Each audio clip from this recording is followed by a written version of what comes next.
अस्सलामु अलैकुम वरहमतुल्लाहि वबरकातुहू। कल बरोज़ इतवार 4 फरवरी को जामिया अरबिया हथौरा शहर बांदा में तक़रीब ख़त्म बुखारी का इनेकाद किया गया और उसमें खुसूसी मेहमान हज़रत मौलाना ज़करिया संभली साहब शेखुल हदीस दारुल उलूम नदवतुल उलमा तशरीफ़ लाए और बच्चों को ख़त्म बुखारी कराई। ये ख़त्म बुखारी क्या है?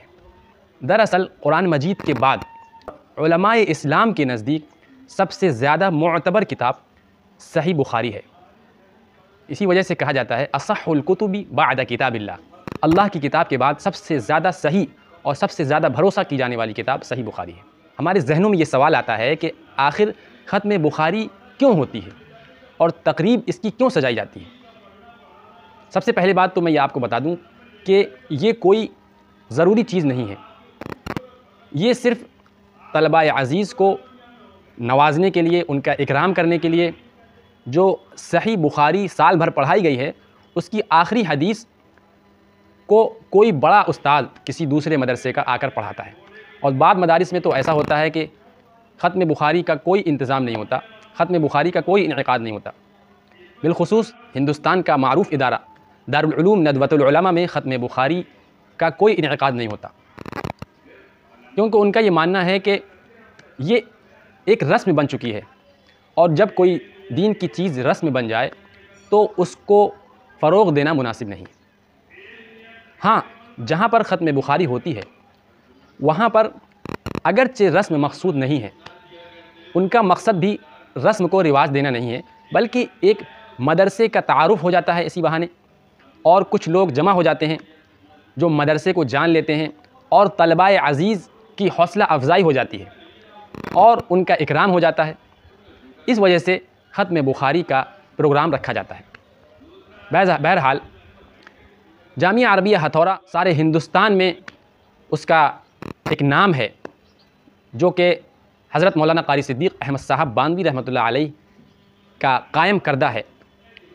तो हज़रत क़ारी सिद्दीक़ साहब के ही ज़माने से ख़त्म बुखारी के मौके पर शेखुल हदीस हज़रत मौलाना ज़करिया साहब रहमतुल्लाह अलैह तशरीफ़ लाया करते थे और ये सिलसिला जब से चल पड़ा था।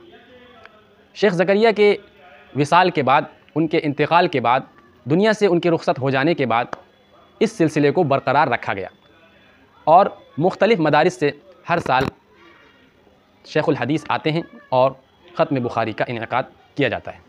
चुनांचे इस मरतबा मारूफ़ और मशहूर शेखुल हदीस जनाब मौलाना ज़करिया संभली साहब दामत बरकातुहुम तशरीफ़ लाए, जो कि एक निहायत मिलनसार और निहायत शफ़ीक़ उस्ताद हैं दारुल उलूम नदवतुल उलमा के। और अल्हम्दुलिल्लाह मुझ नाचीज़ को भी हज़रत से मुस्लिम शरीफ पढ़ने का शर्फ़ हासिल है।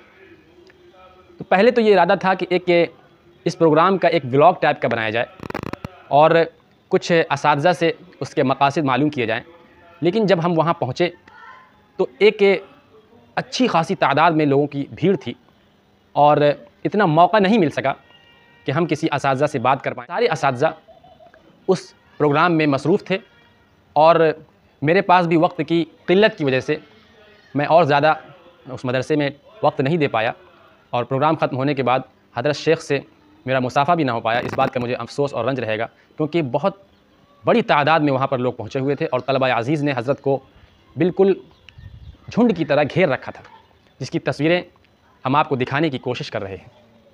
अल्लाह ताला इस प्रोग्राम को कामयाब फ़रमाए। पॉइंट की बात मैं आपको ये बतलाना चाहता हूँ कि उस ख़त्म बुखारी के मौके पर शेखुल हदीस मौलाना ज़करिया संभली साहब ने जो बातें तलबा अज़ीज़ और आवाम के सामने रखीं, उसकी मैं छोटी सी झलक मुख्तसरन 3-4 पॉइंट मैं आपके सामने रखना चाहता हूँ। चुनांचे सबसे पहले शेखुल हदीस ने फ़रमाया कि तलबा अज़ीज़, आप यहाँ से निकल कर जा रहे हो, आपके सामने बड़े चैलेंजेस आने वाले हैं।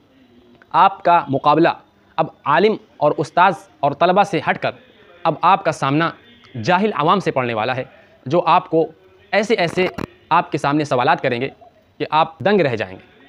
और दूसरी चीज़ जो शेखुल हदीस ने फरमाई, आपको जो किताब आज ख़त्म कराई जा रही है, ज़रूरी नहीं कि आप फ़रागत के बाद उसी किताब को पढ़ाने के अहल हों। अगर आपको किसी मकतब में पढ़ाने का मौका भी मिले तो आप उसको बखुशी कबूल कर लेना। तीसरी बात शेख साहब ने फरमाई, जो तीसरा पॉइंट, वो कारी सिद्दीक़ साहब बानवी रहमतुल्लाह अलैहि की कुर्बानियों को याद दिलाया और फरमाया कि मैं उस अल्लाह के वली से आज तक मुतासिर हूँ जो इस मदरसे के बैतुल खला साफ़ किया करता था। मैं उसका चश्मदीद गवाह हूँ, लिहाजा तुमको भी उस जैसे शख्सियत को भूलना नहीं चाहिए। और इस बात का तज़किरा वो बहुत ही पुरनम आँखों से करते रहे और कारी सिद्दीक़ साहब की कुर्बानियों को याद दिलाते रहे। फिर हज़रत शेख ज़करिया ने तलबा अज़ीज़ के सामने बुखारी शरीफ की आखिरी हदीस पढ़ी और उसकी बेहतरीन तशरीह की, जो एक आम आदमी को भी समझ में आई, और फरमाया कि मैंने अभी एक साहब को देखा है कि वो सही बुखारी के ऊपर कुछ माइक का एक टुकड़ा रखना चाह रहे थे, लेकिन मेरे प्यारों, मेरे अजीज़ों, मुझे याद नहीं है कि मैंने कभी भी बुखारी शरीफ के ऊपर कोई कलम भी रखा हो या कभी कोई चश्मा रखा हो। और फिर हज़रत शेख ने अपने जामिया छोड़ने का भी तज़किरा किया। और शेख पहले जामिया में ही पढ़ाया करते थे, कारी सिद्दीक़ साहब उनको लाए थे और कारी सिद्दीक़ साहब के सबसे मुअतमद अलैह उस्ताद थे। तो शेख साहब ने फरमाया कि मेरे प्यारों, तुम ये ना समझना कि मैंने ये मदरसा अपनी मर्ज़ी से छोड़ा था, बल्कि जिस वक्त मैं मदरसा को विदा कह रहा था, मैं जामिया को अलविदा कह रहा था, उस वक्त मेरे आँख में भी आंसू थे और कारी सिद्दीक़ साहब के भी आँखों में आंसू थे। उसकी एक लंबी दास्तान है, वो मैं आपको नहीं सुनाना चाहता हूँ। फिर हज़रत ने फरमाया कि मेरे प्यारों, अगर तुमको नूरानी कायदा और यस्सरनल कुरान भी जाकर पढ़ाना पड़े तो बिल्कुल गुरेज़ मत करना, क्योंकि ये काम खेत में बीज डालने की तरह है। और अगर तुम्हें ख़त्म बुखारी पढ़ाने का मौका मिले तो निहायत आजिज़ी के साथ पढ़ाना, क्योंकि जिस डाल में लचक होती है वही डाल साया देती है। आप इस सिलसिले में क्या राय रखते हैं जो हमने आपके सामने पेश की? आप शेख साहब के बारे में क्या राय रखते हैं? कमेंट बॉक्स में अपनी राय का ज़रूर इजहार करें। अस्सलामु अलैकुम व रहमतुल्लाहि व बरकातुहू।